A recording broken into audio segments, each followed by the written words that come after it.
السلام علیکم، ایک نئی ویڈیو میں سب کو خوش آمدید۔ اور آج میں بہت ہی سیریس ٹاپکس پر بات کرنا چاہتا ہوں، سو ویڈیو کو اینڈ تک دیکھیں اور کمنٹ سیکشن میں اپنی رائے کا اظہار بھی ضرور کریں۔ جیسا کہ آپ سب کو معلوم ہے کہ ابھی موٹر وے پر جو ایک افسوسناک واقعہ پیش آیا، جس پر پاکستانی عوام نے نہایت دکھ اور افسوس کا اظہار کیا، ایسے واقعات کیوں پیش آتے ہیں اور ان کو حل کیسے کیا جا سکتا ہے، اس پر بات کریں گے۔ سب سے پہلے یہ سوال اٹھتا ہے کہ یہ واقعات کیوں پیش آتے ہیں، ان کی وجہ کیا ہے۔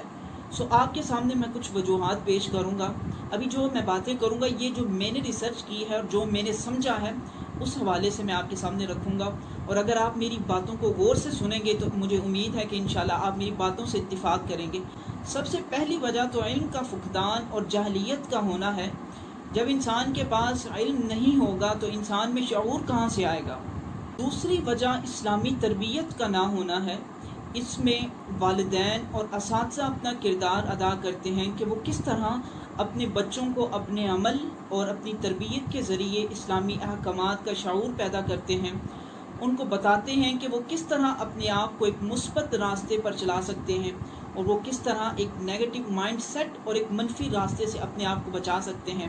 تاکہ یہ قوم اور امت کا جو مستقبل ہے یہ اپنے آپ کو سنبھال کر معاشرے میں ایک اچھا انسان بن سکیں اور دوسروں کو بھی اچھائی کی دعوت دے سکیں۔ اور تیسری سب سے بڑی اور اہم وجہ یہ ہے کہ ان واقعات میں ملوث لوگوں کو سخت سے سخت سزائیں نہ دی جانا۔ آپ اب اسی شخص کی مثال لے لیں کہ جو شخص اس واقعے میں ملوث تھا وہ کچھ ماہ پہلے بھی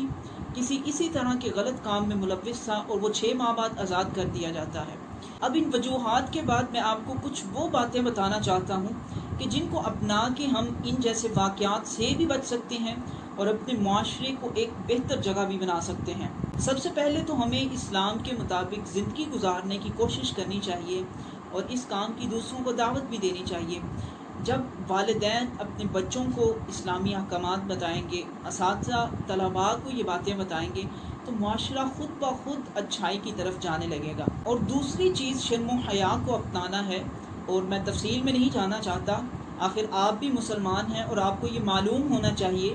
کہ اسلام نے حیا کے بارے میں مرد کو کیا حکم دیا ہے اور اس بارے میں عورتوں کے لیے کیا احکامات ہیں،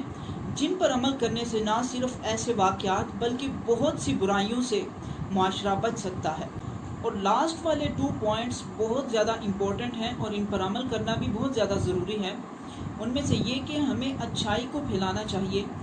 اور یہ دعوت اور پازیٹیو میسیجز کے ذریعے ہوگا، جس کے لیے آپ social media platforms for example YouTube,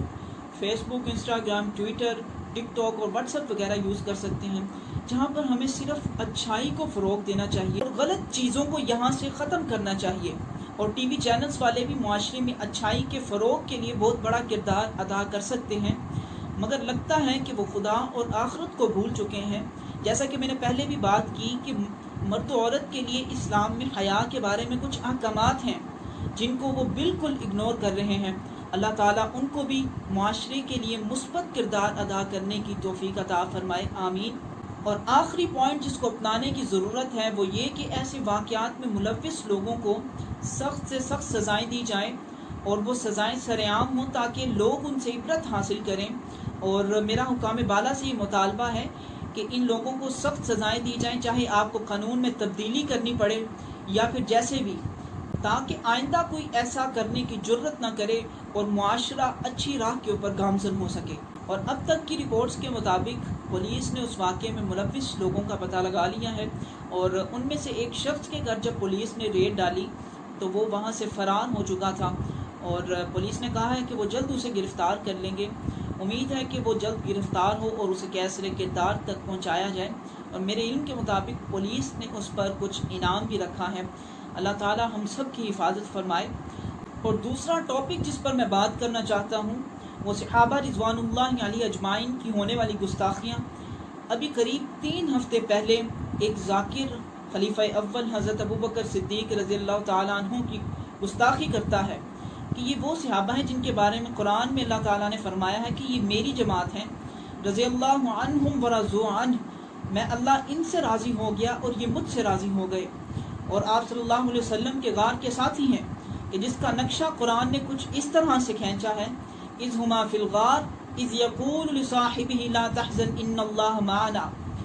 جب وہ دونوں غار میں تھے، جب ان کے ساتھی یعنی حضرت محمد صلی اللہ علیہ وسلم نے حضرت ابوبکر صدیق رضی اللہ تعالیٰ عنہ سے فرمایا کہ گھبرانا نہیں ہے، ہم دونوں کے ساتھ ہمارا اللہ ہے۔ اور یہ وہ صحابی ہیں کہ جب آپ صلی اللہ علیہ وسلم نے جنگ کا اعلان کیا،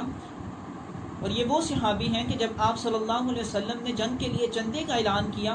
تو حضرت ابوبکر صدیق رضی اللہ تعالی عنہ نے اپنے گھر کا سارا سامان لا کر آپ صلی اللہ علیہ وسلم کے ہاں پیش کر دیا۔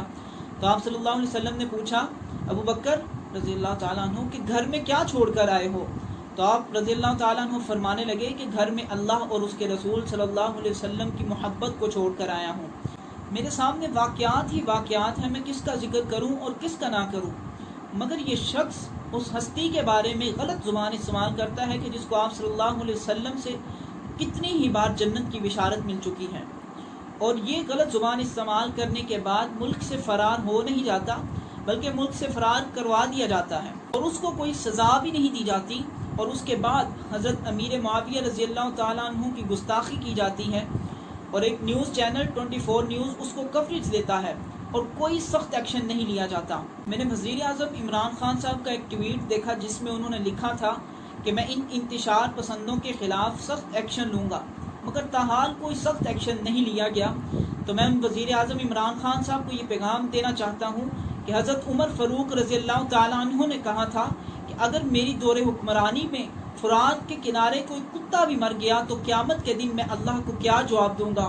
اور آپ کی حکمرانی کے دوران ان ہستیوں کے خلاف کوئی غلط شخص کوئی غلط زبان بولتا ہے اور کوئی سخت ایکشن نہیں لیا جاتا۔ میں تمام حکام بالا اور بااثر شخصیات کو یہ بتا دینا چاہتا ہوں کہ اگر آپ نے ان کو فرار کروانے میں یا پھر ان کی گستاخیوں کے خلاف ایکشن لینے کی بجائے خاموش رہے تو قیامت کے دن آپ انہی کے ساتھ کھڑے ہوں گے۔ جیسا کہ میں پہلے بھی کہہ چکا ہوں کہ ایسے لوگوں کو سخت سزائیں دینی چاہیے تاکہ آئندہ کوئی ایسی جرت نہ کرے، اور اللہ تعالی ہمیں بھی قوم اور امت کے لیے مثبت کردار ادا کرنے کی توفیق عطا فرمائے، آمین۔ اور اس ویڈیو کو زیادہ سے زیادہ شیئر کریں اور اپنی آواز کو اٹھائیں کہ زیادہ لوگ ایک پازیٹیو میسج کو دیکھ اور سن سکیں۔ آپ سے ملاقات ہوگی اگلی ویڈیو میں، تب تک کے لیے اللہ حافظ۔